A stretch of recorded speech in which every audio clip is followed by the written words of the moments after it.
Olha só, o comportamento não é só aprendido.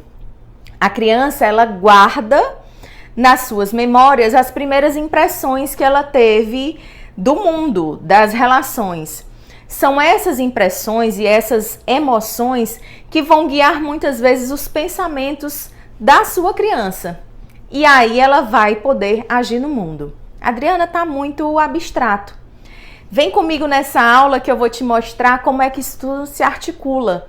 E você vai conseguir lançar mão de estratégias mais adequadas para cada situação. Veja só, você aí em casa não está ensinando medo ao seu filho. Tampouco ensinando que ele deve fazer birra nos lugares para conseguir o que quer. Uma das coisas que você já deve ter aprendido é que o cérebro da criança está em maturação. E muitas das coisas que a criança vive ou experimenta nas suas emoções, ela não consegue digerir, ela precisa da ajuda do adulto. Ok, isso é possível de observar no dia a dia das nossas crianças. Por exemplo, uma criança de 2 anos, ela interpreta diferente uma regra do que uma criança de 5 anos. Uma criança de 5 anos, contudo, ela consegue se regular com a ajuda de um adulto. Já a criança de 2 anos, ela precisa de mais manejo, de mais apego, de estar junto, ela precisa mais do corpo para ser guiado, do corpo de um adulto, daquele adulto que ela confia. E aí todas as transformações vão vir daí.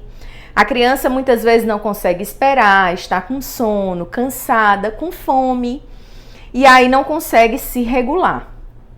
O segredo que eu vou te mostrar aqui nessa aula é o seguinte: o que é que alimenta o comportamento de uma criança? Não é só a repetição, não é só o cérebro imaturo. Vamos ver como é que ela guarda as impressões. Eu vou te dar um exemplo que vem lá do iniciozinho das primeiras relações de uma criança. Digamos que você tenha passado situações super difíceis.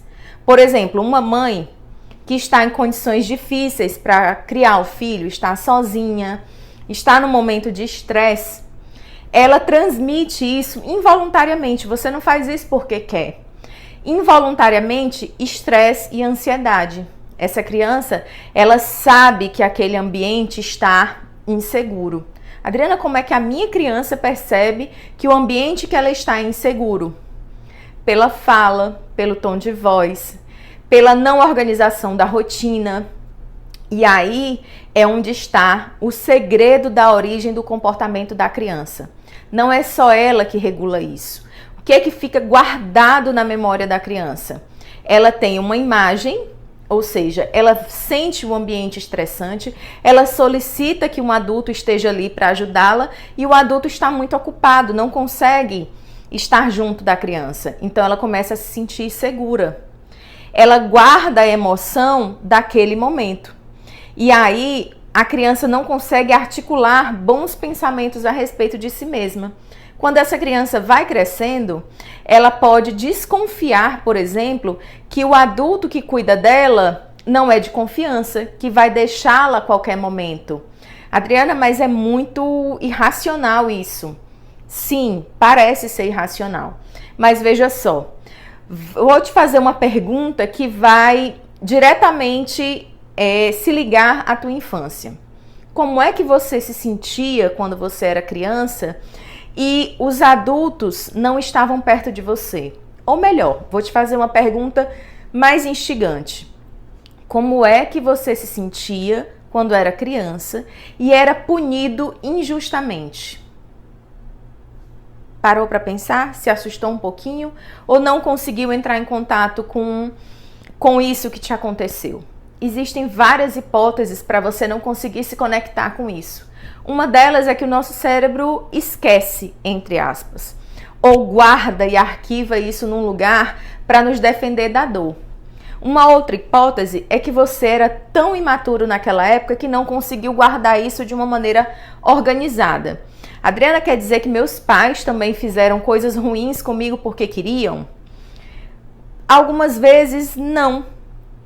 É certo que alguns pais às vezes não têm maturidade para estar junto com as suas crianças e acabam transmitindo muitos traumas para elas. Mas a bem da verdade não é isso que acontece na maioria das vezes. Na maioria das vezes você tem uma boa intenção. Você não tem conhecimentos ou está vivendo um momento difícil e aquela criança está junto de você. Então veja só, você agora está percebendo que o comportamento do seu filho não é guiado apenas pelo que você ensina, mas na maioria das vezes em como ela guarda a informação. Digamos que você passou um susto muito grande com a saúde dessa criança. Essa criança, aos 2, 3 anos de idade, foi internada e você teve medo de perdê-la. Observe que o seu comportamento após essa situação pode ter mudado radicalmente. Você pode ter tido mais cuidados com a saúde, com a alimentação, pode ter ficado excessivamente estressado e preocupado com essa criança. E isso tudo vai dizer como você vai cuidar. Em alguns momentos, por exemplo, se uma criança que passou por isso chora ou quer alguma coisa, isso pode doer muito profundamente em você. E aí é onde está. Às vezes você escuta profissionais dizendo, olha, você tem que acolher a dor da criança, você tem que frustrar a criança, mas dando apoio, dando carinho, compreensão, estando junto. Mas e quando tem uma situação difícil que aconteceu na sua relação com seu filho? E aí te deixa super sofrido em impor algumas coisas, mesmo que seja com carinho.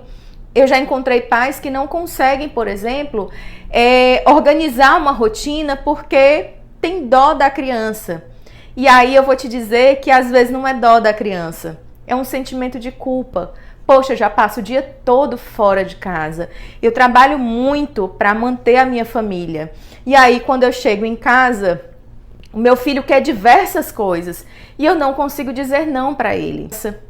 E aí você vai entender quando e por que você não consegue colocar em prática algumas organizações do teu dia a dia. É uma forma de você entender e conectar memória, pensamento e emoção, não só as do teu filho, mas com as tuas também.